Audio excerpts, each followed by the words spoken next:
Yes, it's Fenriz. Talking about Panzerfaust on the mic. Let's say you run on the treadmill for like 10 minutes, and that will be the Transylvanian Hunger album. And then when you push the stop button, you still have to walk for a little bit, like there's still something, you know, sort of something left. The two fast tracks on Panzerfaust is sort of like, is that excess inspiration I had for Transylvanian Hunger. So you can hear like the material right here is just like a continuation of Transylvanian Hunger.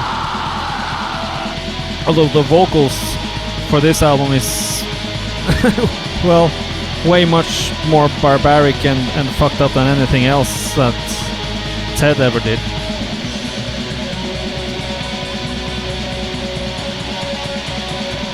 It's the 5th album that we released, and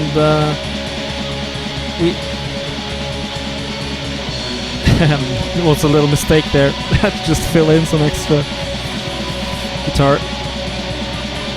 Anyway, yeah, it's our 5th album, and the first album was like, had like a professional sound or whatever, and then we just went into raw sounds. So this, ladies and gentlemen, is the most necro album we ever did, in my eyes. But then there's some sweet, slower songs in this one.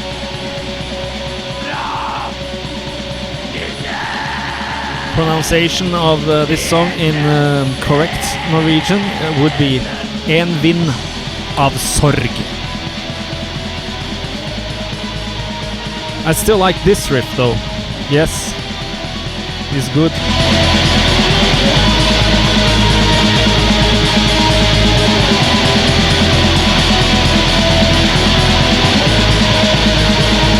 The drum beat here, which filled most of the Transylvanian Hunger as well, is basically just like inspired from the fast battery stuff that Quintessence did back in 85, 86, 87. So it's not a 90s thing, it's an 80s thing. It's just when Quintessence released Under the Sign of the Black Mark, you know, people weren't ready for it. So it could just as well have come out in 91, you might think, but then what would we have to be inspired by? It's 80s stuff, man. Just it became popular in the 90s, not when it was supposed to be popular, which was right after the release of Under the Sign of Black Mark with Bathory. Enough of that now. Gonna have me some mouth tobacco. Snooze.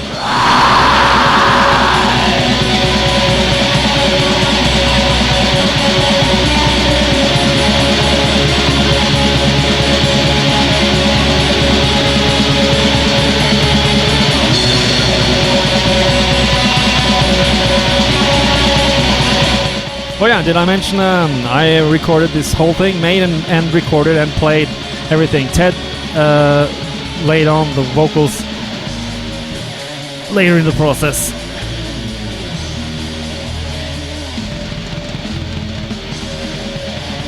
That was a drum break that's a bit too technical for primitive black metal, but I couldn't help myself, I guess.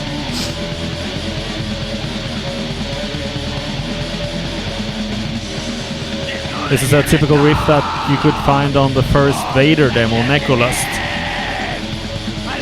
Because that demo was a huge inspiration for us. Not the usual copy, but Ted got a fucked up copy with lots of hissing in the background, and we love that.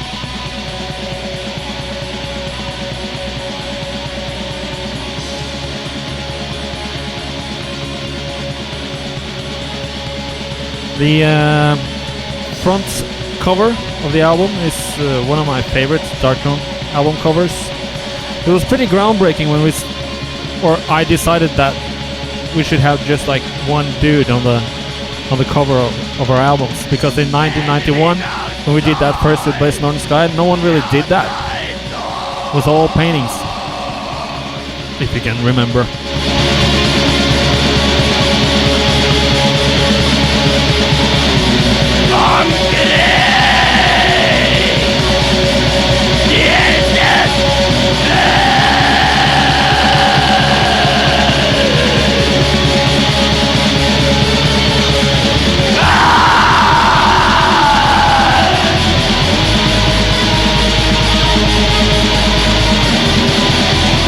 Incidentally, this type of drumming was later named by someone as the sort of sound you get when you have when you water the lawns, like with those machines going. Very accurate. Fucking fantastic.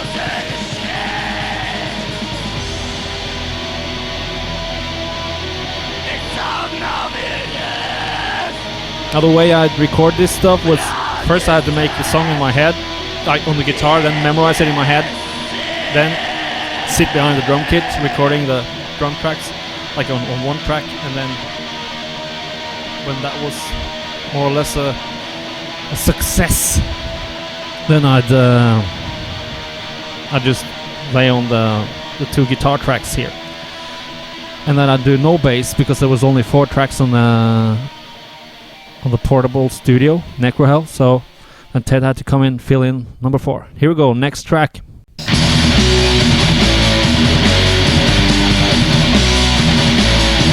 Triumphant Gleam. Of course, I expected Ted to do typical Tom G. Warrior vocals when I had made these 3 songs on this album. That was total highlighting of the Celtic Frost style, which I thought not enough people did at that time. I mean, I couldn't even buy a Celtic Frost t-shirt in 93 or whatever. I had to like print my own. Same with Possessed. You might not believe it, but Celtic Frost really had like not a lot of popularity in the early 90s until it was popular in the underground, but really not like a household name at the time. It became hugely successful the longer we got into the 90s, and then for us they were always gods anyway. First song I heard with Celtic Frost was Dawn of Megiddo, I guess. As I was browsing through the record store in '86 looking for long songs, and I just asked, that song is long, can I listen to it? My life was changed a little bit after that. Celtic Frost was probably the main influence why I even started playing in a band myself. I figured his riffing was genius, the way he picks notes, but still really simple stuff to play. And this whole song, the slow stuff here, is just... it's a tribute to Celtic Frost. As I believe he could have made these kind of riffs in 84, 85, 86. Definitely. Call it a rip-off. Here we go!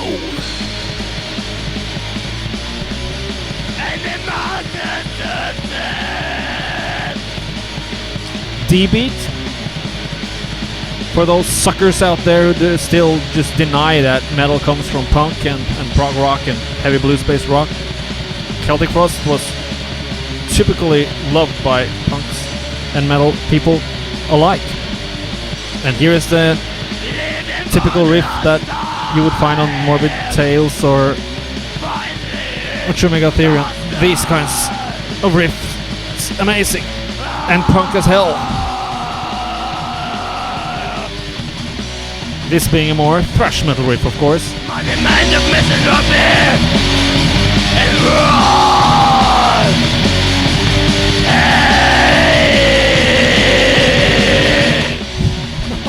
those are some seriously harsh vocals.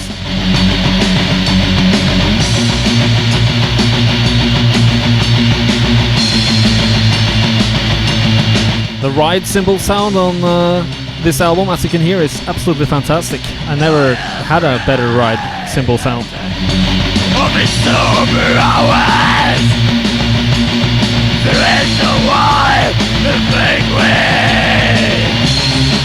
Sounds like he's saying the penguin there, actually.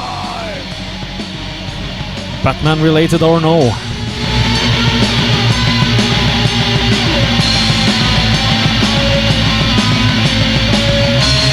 Even typical Tom G. Warrior solo I did there. Again, punk as fuck, this style.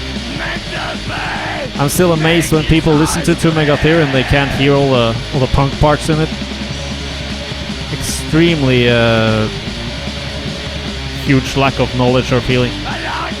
Not being able to see that. I'm sorry, but gotta try again.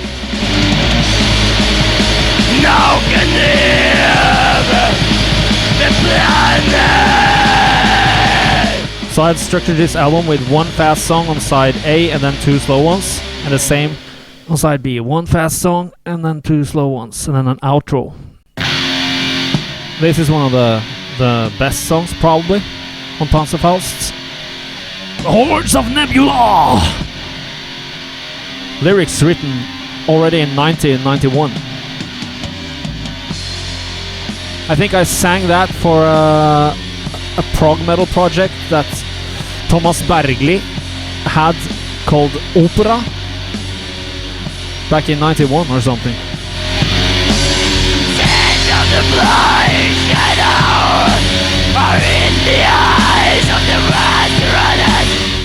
Fast Uranus. Priceless. Lyrics are damn serious though, and pretty typical of my mindset in, well, basically my whole life, but really 87 to 91. Typical Fenriz lyrics.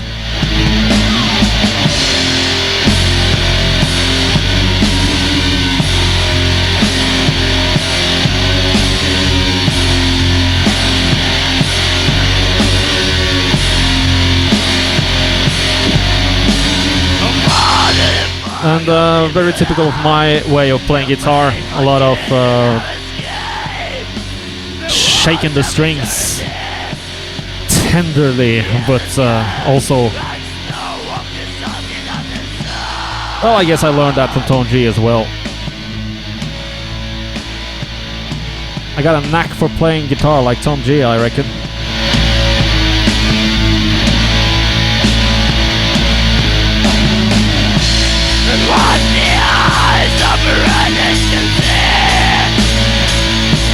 I'll tell you about Ted's vocals and Ted vocal performance for this later. Here's the cool part.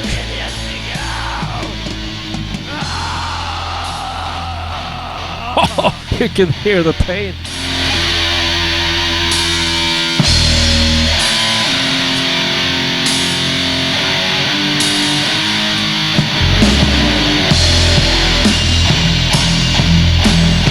Now that's one hell of a ride sound.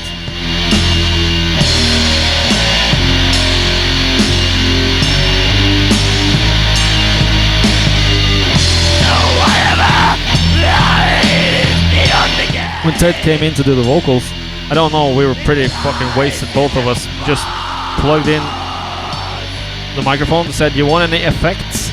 No, he didn't want any effect. And then I just left the room because this was in my... The whole thing took place in my living room, which was also like a rehearsal place. And then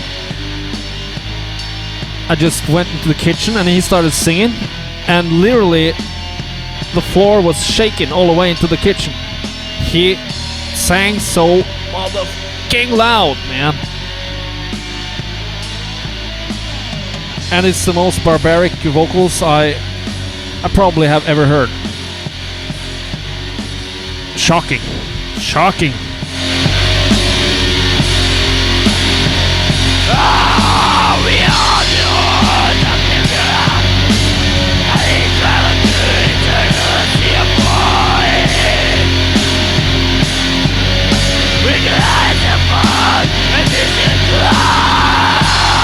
Getting the drums to sound like this, that took a while to figure out.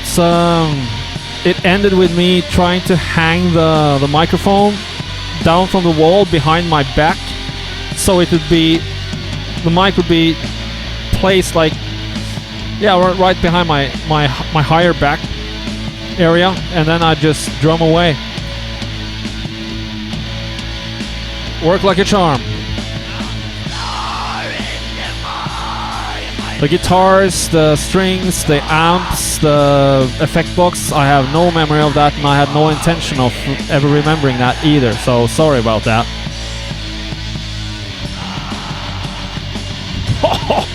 Lead heavy Celtic Frost worship.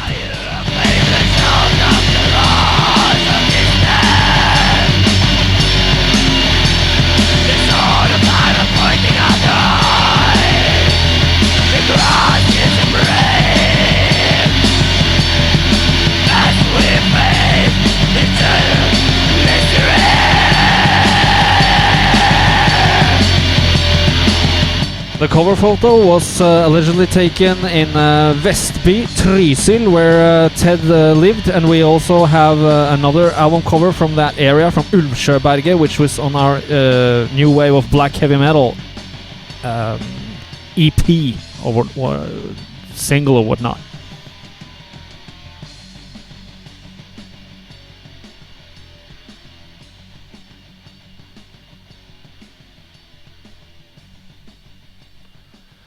Okay, getting ready for side B, and then that means a fast song.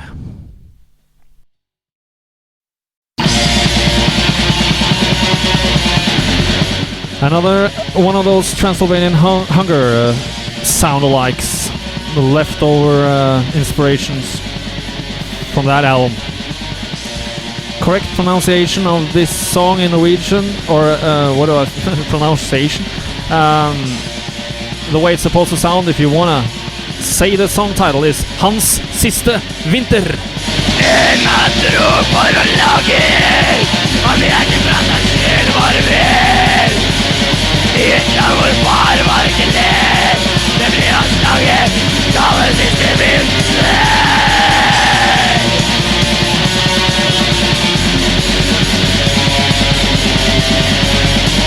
I think maybe the two fast songs on Panzerfaust are the one with most mistakes in them.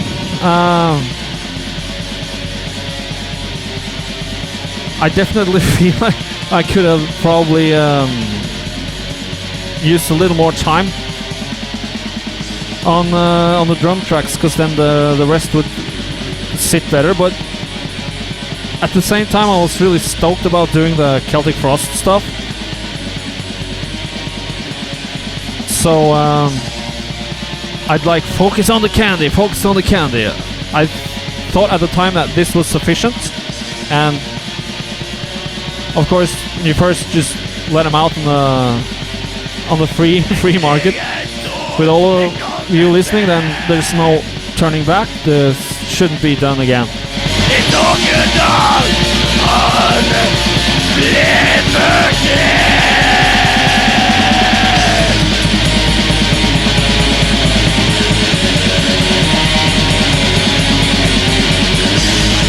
This is a typical, the notes in this riff is what I always wanted to do. This is not evil at all. This is what typical Iron Maiden riff is, just played in that usual battery tempo. But the notes here could easily have just been a new wave of British heavy metal playing, or some epic metal, no problem. And well, that's what I'm doing now. I did that in 87 and 88. It's just with this black metal dress on it, you just don't figure it's like, it's basically nice notes, you know.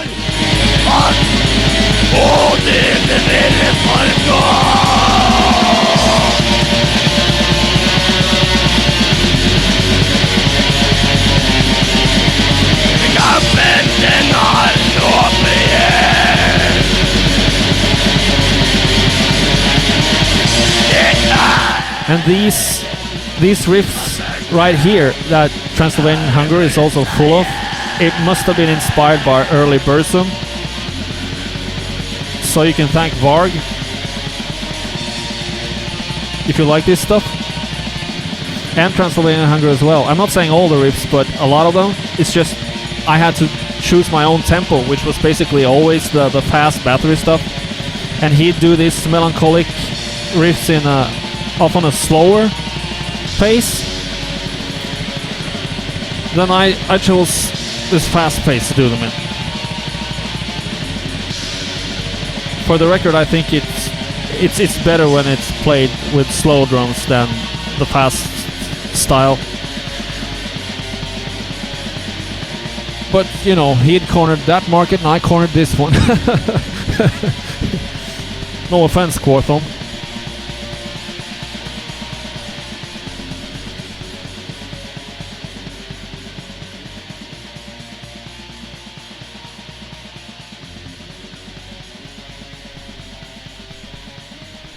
Long fadings I chose.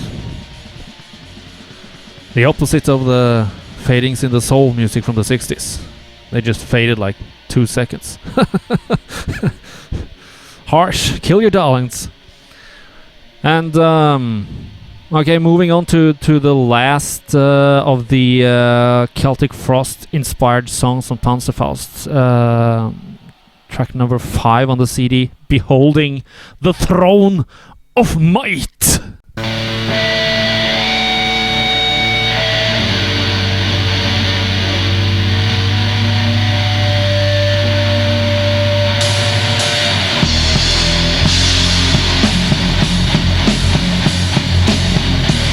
Ted squeezes in a hey here, I think.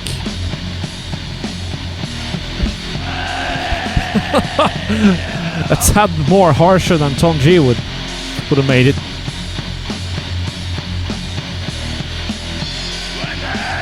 When Hells calls your name, actually. Fucking rich.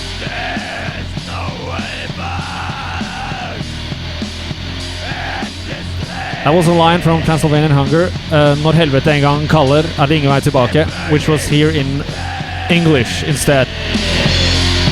And the burning fire will be seen from afar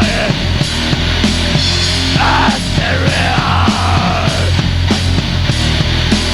as the new risen throne. So, I always liked the bass sound on Morbid Tales with Celtic Frost, and I had no idea how to create that bass sound. But what happened is when the 4 tracks on the portable mini studio called Necrohell were filled, like with track 1 had the drums, track 2 guitar, track 3 guitar, and then track 4 was filled with Ted's vocals, you can hear here, then it was full. So I had to make a master tape then, and then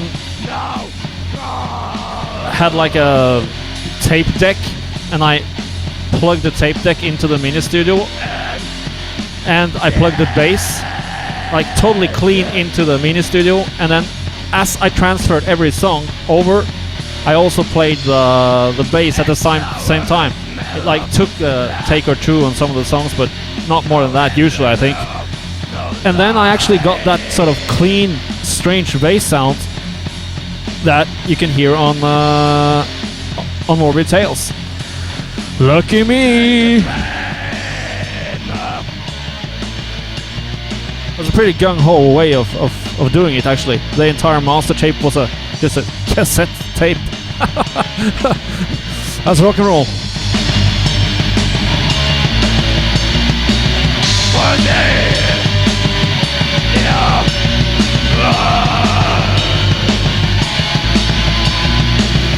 Another solo where I just like sort of try to feel what kind of notes that Tom G would have chosen.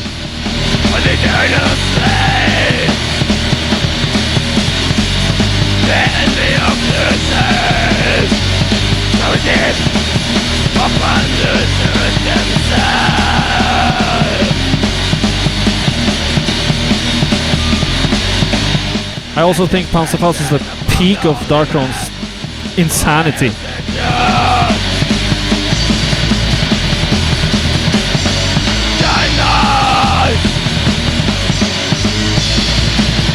We are the future.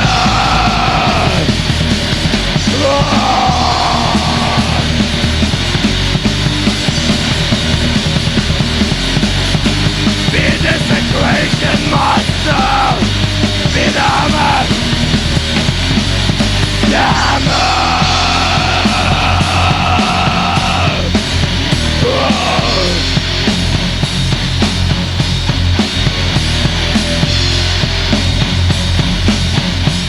And when I say insanity, I mean the way my mind worked at the time, the way we did things here, what we allowed, and we just allowed whatever happened with the vocals and the mistakes in playing.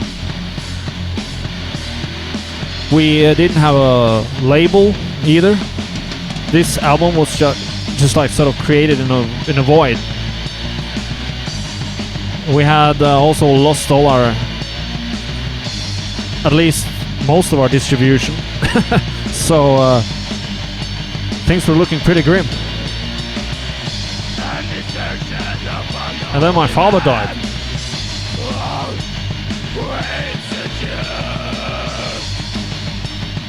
But that was right after this. We are the future.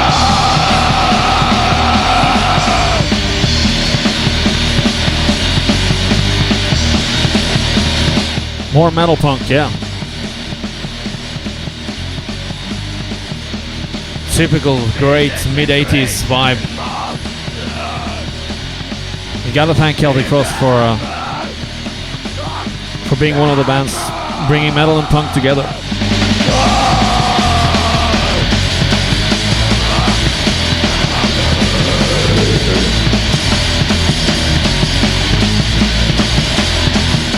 Shoddy drumming. I'm really struggling here, which I like a lot. The worst thing I hear is like a overqualified drummer. Okay, now for the final real track, Quintessence. Lyrics written by Varg Vikernes. Singing, the vocals are outrageous, but the music is 70s folk rock, basically. Just with a little more fuzz on it. The vocals, of course, have nothing to do with 70s folk rock, but you could easily hear some Steely Dan. I mean, Steel Eye Span. you could hear easily, figure that you could have some Steel Eye Span vocals on top of this on a bad day.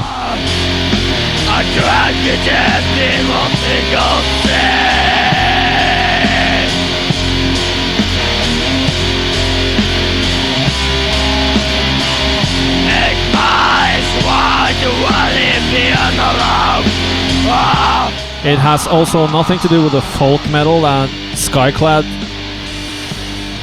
delivered in the early 90s. I reckon they were the first folk metal band, actually. This is more inspired by the Viking metal that Quorthon started to create in '89.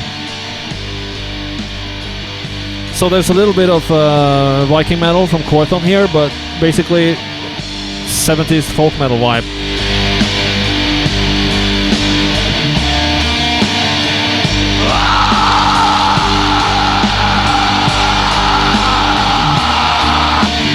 There's another version of this song on the Storm album called Nordavind, with some female vocals and whatnot on it.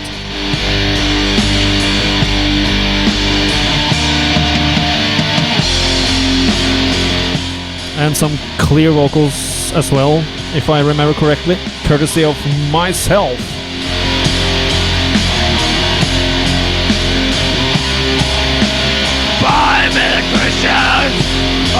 On the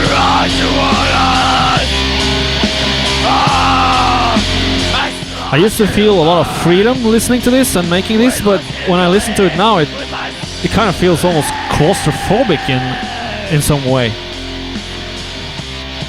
It's a slow song, but intense nonetheless.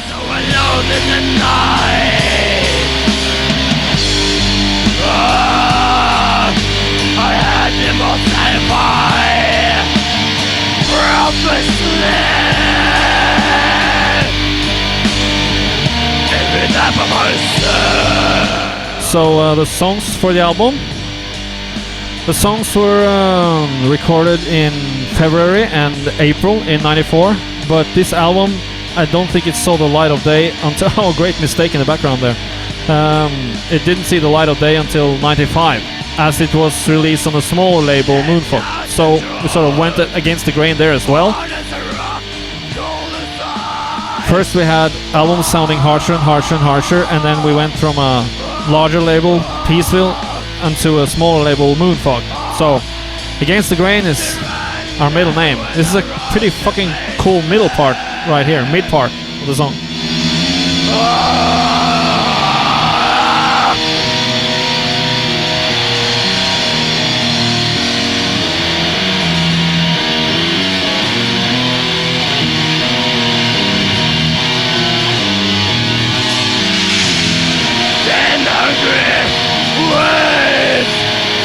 Swallow my ship.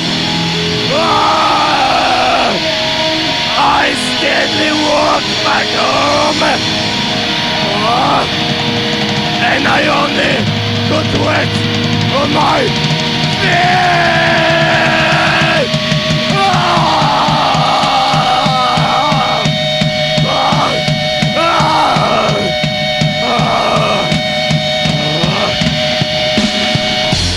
Yeah, and you can also hear the way the recording sounds a lot like the production for Isengard. I was doing Isengard in, I started in '89, but at this time I also recorded Isengard songs like on the side. So if anyone heard the similarity, they are absolutely correct. It's in the middle of Isengard sessions that this was recorded.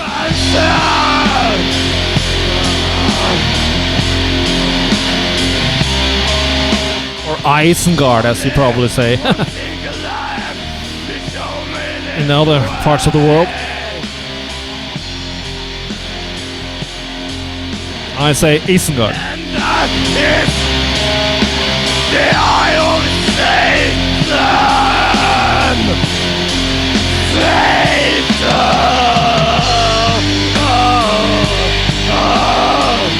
I think the vocals here is one of the reasons that Maniac, that used to sing for Mayhem, now sings in Sheep Leave, is digging this Darkthrone album the most. Rather relentless vocals, Ted. Thank you.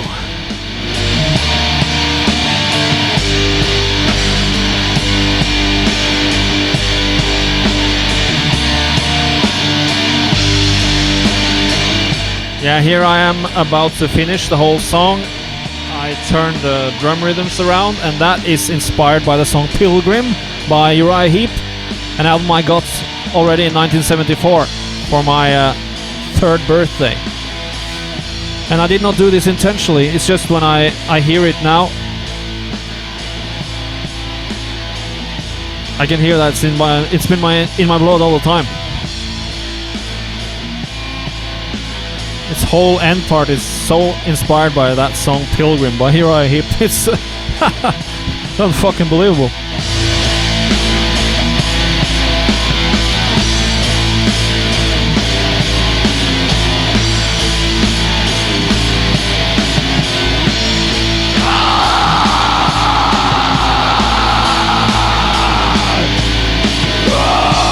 I probably snail mailed Ted all the lyrics back in early '94. Then he just sat around, just read the lyrics. Hopefully had some version of the songs on tape that I sent him, maybe with drums and guitars. But the memory fails me here. But I must have been mad if I didn't send him that stuff, so he would come prepared. Although prepared, the vocals are so insane that any preparation, it's hard to think that he didn't just go barbaric on us and just lay it out. Okay, here is the outro, which is a poem, the first poem in the first poem book by Norwegian writer Tarjei Vesaas, and the poem is called Snø og granskog. The synthesizer here is also used in some Isengard tracks.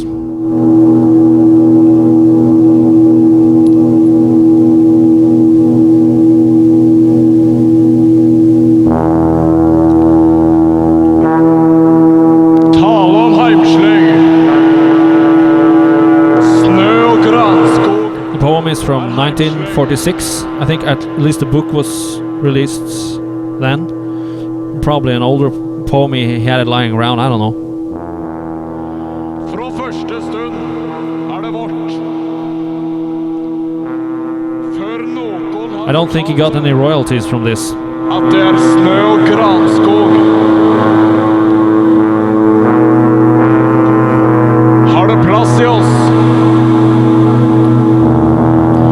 Og siden det der. I stole at least another poem for an Isengard lyric as well. Just don't remember the author. It's Hele tida. nothing I'm very proud of, but at least the poem lives on in another form. Med triumfant kring mørke tre. Det for oss.